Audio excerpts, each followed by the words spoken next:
Hey there, hope you're doing really, really well today and that you had a nice weekend. We have, three emails and one message actually from here on Facebook that we're going to go over today. Hope you'll find it really helpful. As always, nothing here is medical advice, but rather just general thoughts and general advice that hope will be helpful to anyone that is tuning in. With that said, let's jump right into this email here from Amber. Basically, Amber shared with us a couple of days ago that she had, trouble sleeping, obviously, and had a lot of these ideas that are so common that my brain is damaged from, in her case, drug abuse. Many people think their brain is damaged because of the insomnia itself, that their sleep switch there's off, there's some neurotransmitter a problem, things like that. We addressed some of those things. And now there's a follow-up email from Amber that we should start with here. So let's read it. Daniel, thank you for addressing my email. I think you provided great advice. I've not really tried CBT for my insomnia yet because I've been fully convinced that the reason I'm not sleeping is because of an imbalance or damage in my brain from drug use for so long. I do have to tell you that, though, that I really think part of the reason I am not sleeping is because of withdrawal from the herbal substance I was using, kratom, I guess maybe it's pronounced, which acts like an opioid in the brain. I used it for 2 years, and before that, I unfortunately used illegal drugs.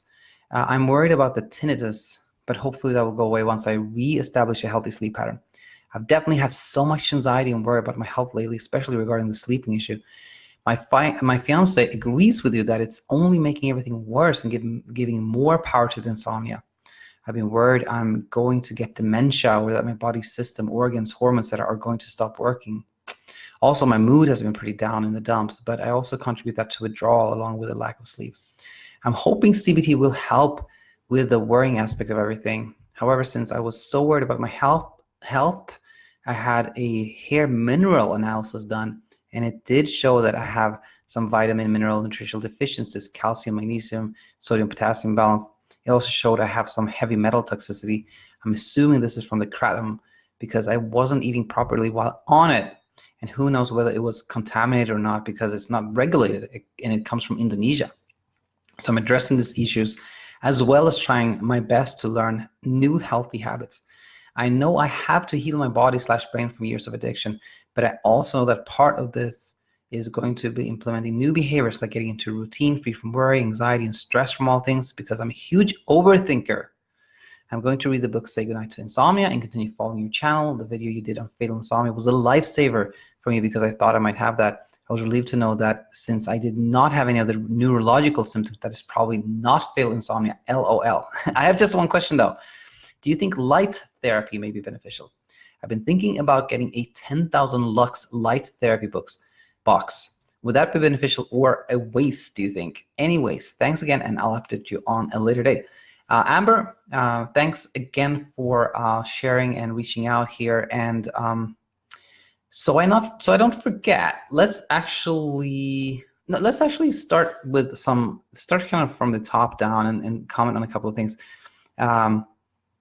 Amber saying here, I think not sleeping may be withdrawal from the herbal substance I was using, which was kratom. And now I want to spend a second here on what's called a rebound insomnia, or insomnia that follows when somebody comes off a medication. There is definitely, that phenomenon is definitely real, rebound insomnia. And yes, I do believe that part of it, a small portion of it really is a pure chemical thing, that let's say you have a substance in your body that is kind of sedating, like Ambien or trazodone or Lunesta or benzodiazepine, something that's sedating like that. And when you don't have that anymore, your nervous system may be more excitable. That to some degree can be true, but I believe that the much stronger rebound insomnia or kind of withdrawal insomnia comes from the thought process of I'm not going to take my Ambien tonight. Let's see what happens. oh, I didn't take it, I'm sure not going to sleep, or maybe I will, maybe I should tag half of it, maybe it's already done so much damage, maybe this, that thought process really causes a lot of insomnia. And and so I believe that is the real reason why rebound insomnia or withdrawal insomnia is an issue. Now, I felt, and you know, I think this is a big insight. My fiance agrees with you that it's only making everything worse and giving more power to insomnia.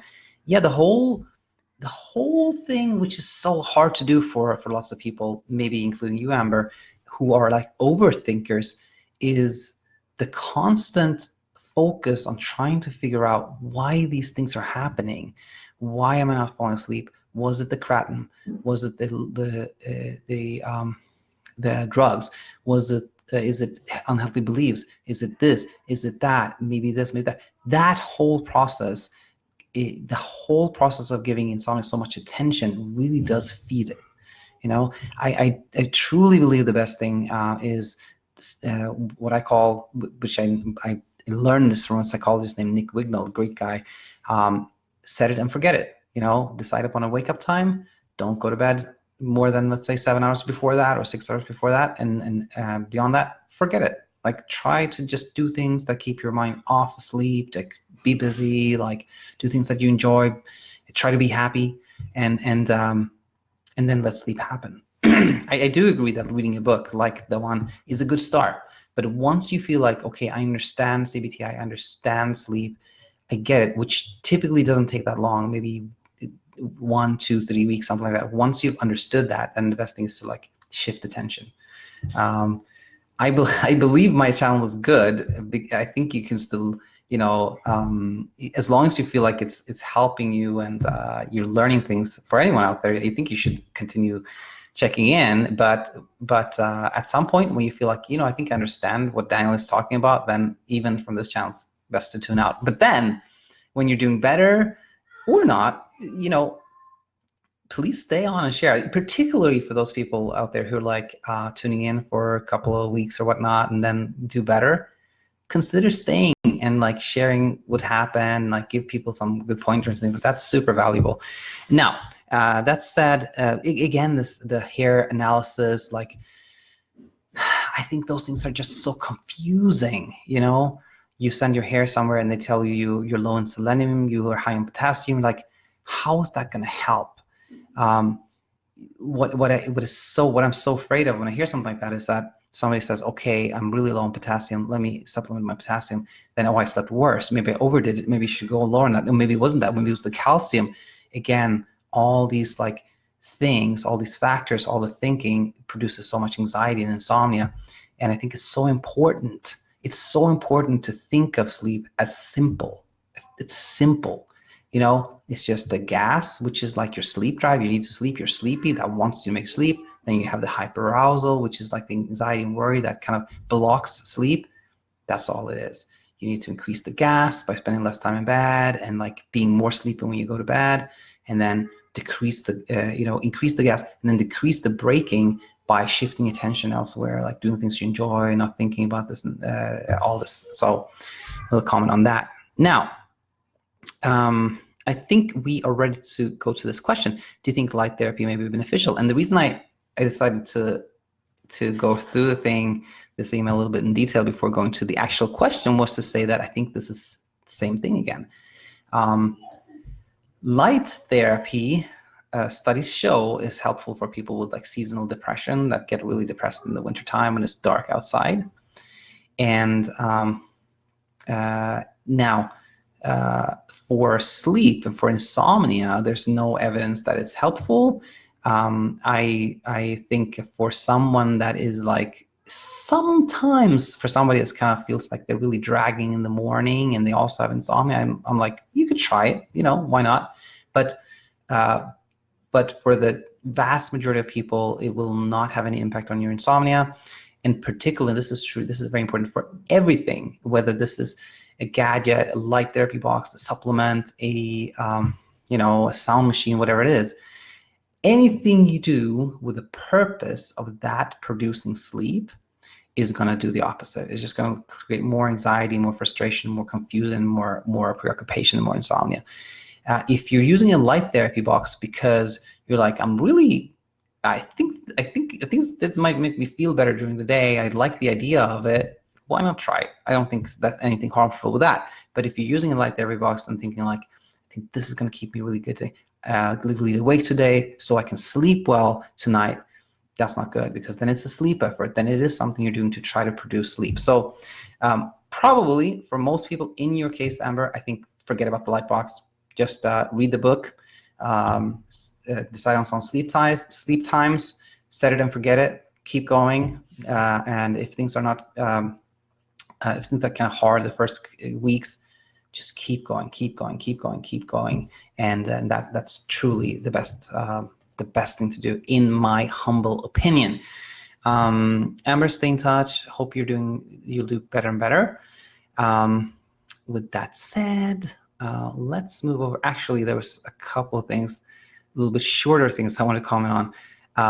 With insomnia, things can always seem like, there's a lot of anxiety involved, and it's not an easy thing to deal with. So whenever something makes us smile, I think that's important. So something that really made me smile. So which episode is this? This episode, let me just click here. On episode 52 about jerky body movements, somebody commented about these jerky body movements. Mine go on all night long. I'll go to bed at 10 p.m. It will go on for hours and hours.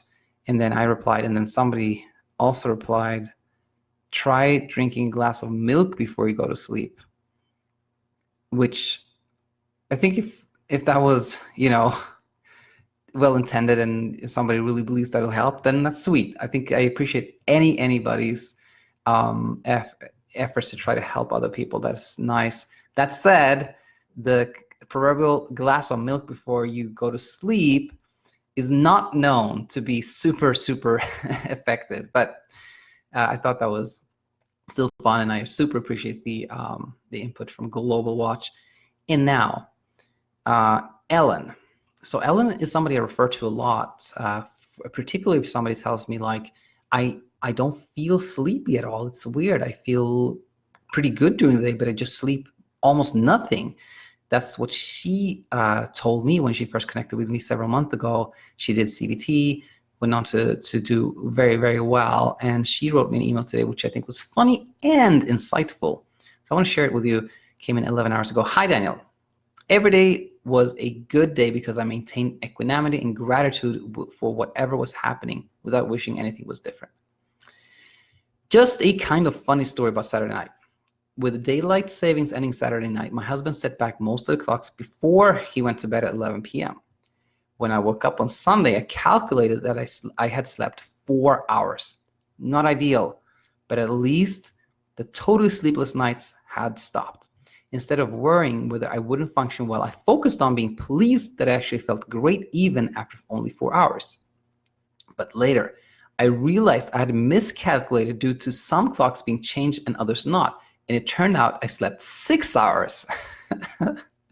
A couple of months ago, I would have been angry, depressed, worried, tense about not getting enough sleep. But now I know to look at how I'm feeling, not how many hours I clocked in sleeping. My mind would have been screaming, danger, danger, about the 4 hour sleep, even though my body was functioning well with the 4 hour sleep, that in reality turned out to be 6.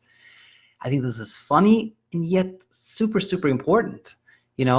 For somebody that has trouble sleeping particularly, it is so detrimental to clock watch and calculate how much time you slept.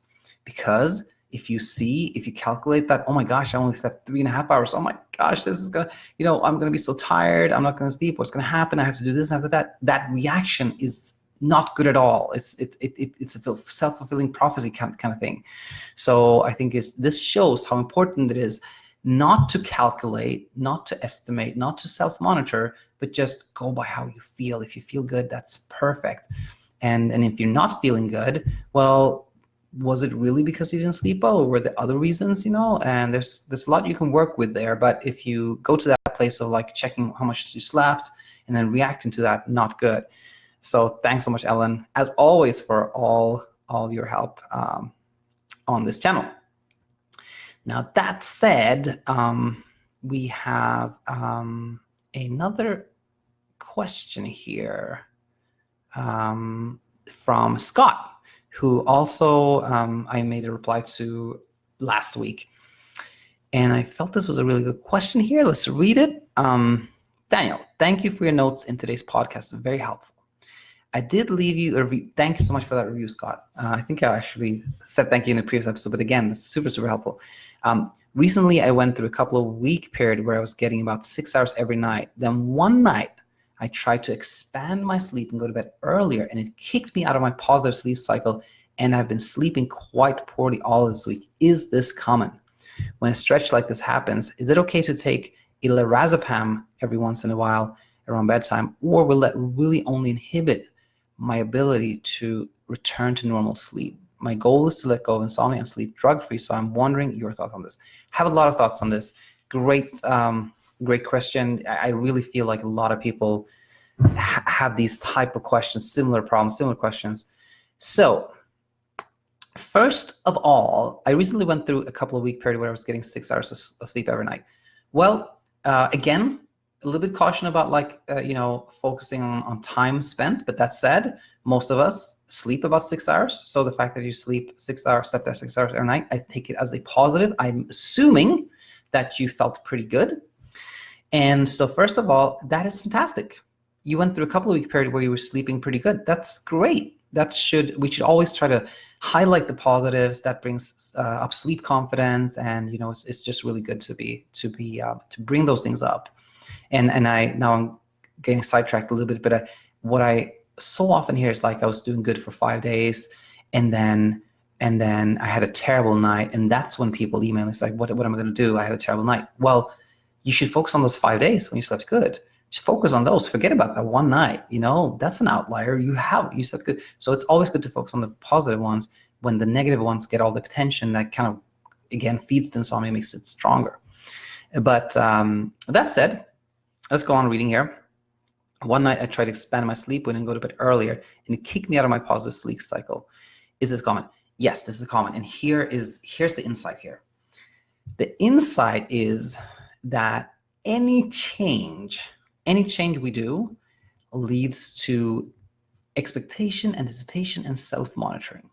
When somebody says, you know what, I'm sleeping pretty good, I've been sleeping about 6 hours, I'm now going to now go to bed earlier, then almost invariably that will lead to you wondering what's going to happen. And you might go to bed earlier and be like, okay, let's see, I feel pretty sleepy, I might sleep, but maybe I won't. Maybe I shouldn't have done this. Maybe this was too early. Maybe I should have gone to bed a little bit later. Let's see what happens, etc. And that increased kind of preoccupation and attention and things, self-monitoring, that is what makes any change often followed by a temporary worsening. So if it is like somebody coming off medication, or somebody like expanding their sleep window, or whatever it is, that almost, or very often I should say, leads to a temporary worsening of the insomnia related to that increase in attention and kind of monitoring. So yes, it is super common. And what should one do? Let's say you're in exactly that spot, you're sleeping pretty good, and you're deciding, I'm going to spend more time in bed now. Then the most important thing is expect there to be a temporary kind of worsening. That's completely normal. And you have two choices there. I think the best thing to do is actually not react to it. Just be like, this is expected. I'm just going to keep doing what I'm doing and do it for like at least, a week or 10 days before considering going back to a tighter sleep window. I think that is really good. I think another thing that's good to mention here is when somebody has like a sleep window, let's say you're getting up at 6 and you're going to bed at midnight, I think a better way often than to say, okay, now I'm going to go to bed at 11:30, or now I'm going to bed at 11, is to say, now I'm going to stop checking the time at 11. I don't have a certain time where I go to bed or not go to bed. I'm just going to stop checking the time at 11 and then go by how I feel. That's a good way to segue out of a tight sleep window. And now, so I hope I answered that question. And when a stretch like this happens, is it okay to take lorazepam every once in a while around bedtime? Or will it inhibit my ability to return to normal sleep? here's my thinking here. When we are in a good place, when things are pretty stable, that is the best time to react and make changes, which actually you did, Scott, which was really good. Now, when things are not so good, when things are kind of like we're in a stretch of worse sleep, poor sleep, that's when we should react not at all, like not react at all. Meaning, if we go through a stretch of not sleeping well, then whatever we do kind of brings attention to the fact that we're not sleeping well, and again kind of feeds the insomnia. When we're and like, to take it a step further, when things are like terrible, when you have like, I've had 3 completely sleepless nights, I feel awful, that's actually when you shouldn't do anything at all, because anything you do that will really highlight the poor sleep you're having. So I think that it is better, if anything, to if somebody wants to try a supplement or medication, or it's better to do any change when you're in a good place, because when you're making changes or adding things when you're not sleeping well, that again I think feeds insomnia. So I think it's better not to react to a poor stretch and just like go back to what you're doing before this poor stretch, or not even do anything, just keep doing what you're doing. And then when things are better, then you can decide if you want to change something or not. And the one other thing here is like when it comes to medications, the real problem, in my opinion, is well, the real problem with medications is sleep confidence. That if you use any external thing to help you sleep, produce sleep, that can lead you to believe that you can't sleep by yourself on your own, and then confidence is transferred out rather than in. That's the big problem with medications in general. But getting more practical, if somebody is taking a medication, any medication, the same time every night, it's generally not that hard using, let's say, CBT or the techniques I talk about here to get to a place of good sleep. If somebody is not using medication at all, say similarly, usually not too difficult to get to a place of good sleep. Depending on who you are and your situation, of course, it may be more or less difficult. But the techniques I talk about here work really well if you're taking medication same time every night, or if you're not taking medications at all.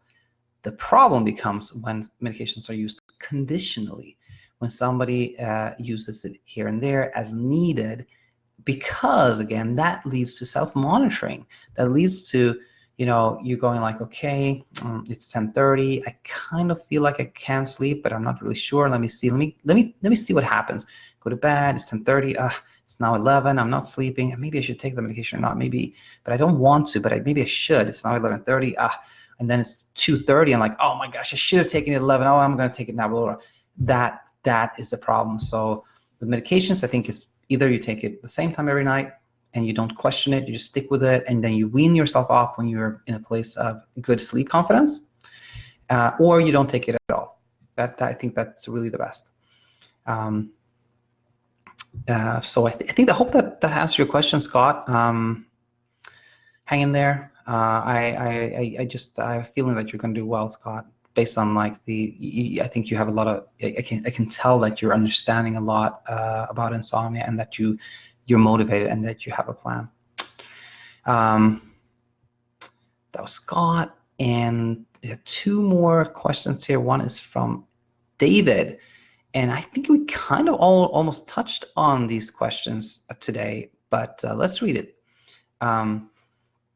So this came in 13 hours ago, and David wrote, hi Daniel, just want to thank you for putting this channel together. Anytime. It's my little baby, actually. I love it. And thank you for contributing with questions. It's super, super helpful. Currently, I've been suffering from chronic insomnia for about a year now. It's really gotten worse currently. Lunesta or Ambien isn't really working. Do you have any episodes that you speak of getting off of these drugs, as I feel now that there are issues that's not letting me get back to my normal sleep cycle? I have talked about this in the past, but I always think it's good to talk about this because, again, there are so common questions. So for someone that is, so there's kind of two scenarios here. If somebody's taking, let's say, Ambien, and they're sleeping pretty good on Ambien, and they want to come off of it, then I think the first thing to do is to start transferring confidence and start to realize that the Ambien is actually not making you sleep. That is impossible. And some of you probably heard me use this analogy before, or this example before. Let's say somebody started to believe that Ambien is making me sleep. It makes me sleep for 6 hours. Well, then just do this, kind of experiment in your mind, and you ask yourself, well, if I took it every 6 hours, would I then sleep all the time? No, you would not. You would not sleep more, actually. You would probably sleep the same, about 6 hours. You just feel terrible. So that just is a proof that Ambien does not produce sleep.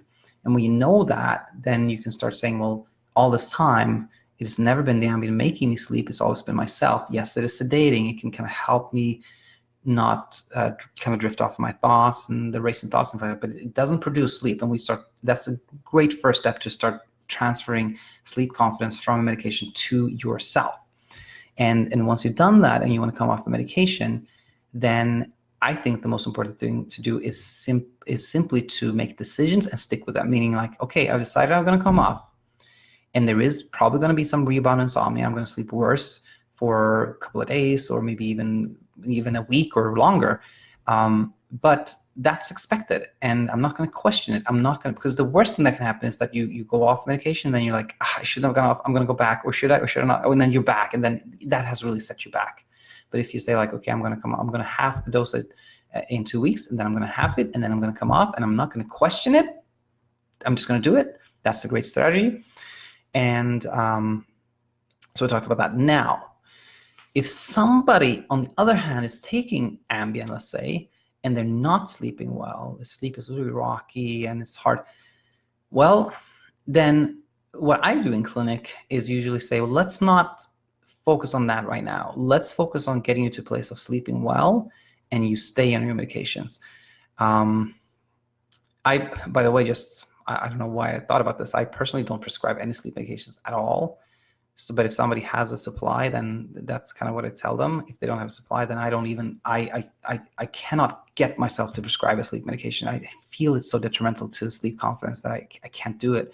So, but anyway, if somebody has, let's say, a supply of medications and they're not sleeping well, then I think a good strategy is to continue taking the medication the same time, the same time every night, and not change two things at once. Like, so keep the medication going, work using cognitive behavioral therapy or other evidence-based techniques, education, habit change, spending less time in bed, shifting attention, etc. What I always talk about here. And then when you get to a place of sleep confidence, then you can start taking off the medication. I think that is good. Or you could also, if you're really motivated, you could just decide, even if I'm not sleeping well, I'm gonna come off these medications, and that will probably cause some rebound insomnia, and then you're not sleeping well to begin with. It may be really, really, you may have a lot of insomnia for a while, but hey, that it works too. You can do that too. You can do that and then start the techniques while coming off medications. So I hope this was helpful, David. There might be some follow-up question. Please email me, and I'll be more than happy to answer it on Thursday. So I'm doing these reply videos now on Mondays and Thursdays. So this said, we have. I'm just gonna use my phone here to pull up a message that came in.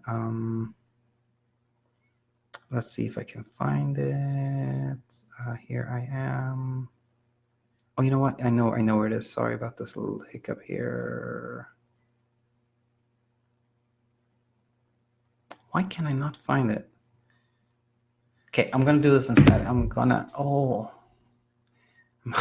on live here on Facebook, and I want to check a Facebook message. How can I do that? What if I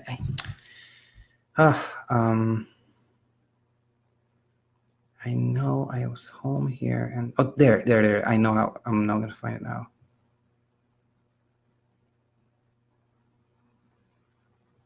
No.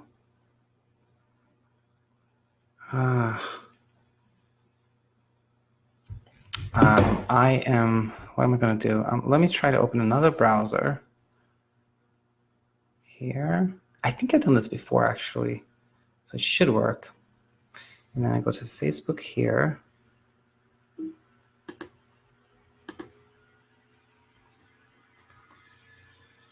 And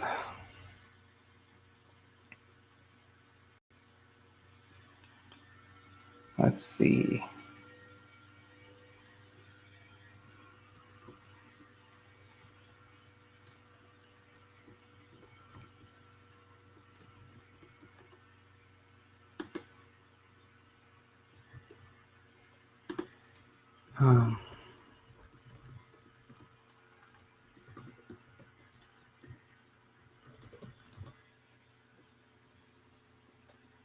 Okay, I'll get in there, and now I go to my messages here,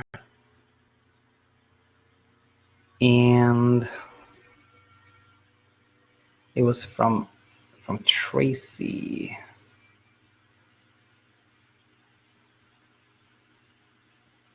I just cannot find it. Cannot find it. Let me just try one last thing here.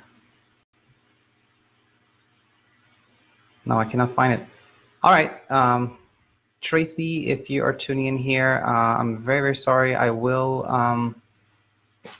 be happy to answer any questions you had. I'll keep looking for it. If not, please send me another message or send me an email, daniel@insomniainsight.co. I'll be happy to answer any question, any comment. So sorry for that little hiccup in the end here. And that said, I will be back tomorrow, and hope that you learned something here that was valuable. Until then, take it easy. Bye-bye.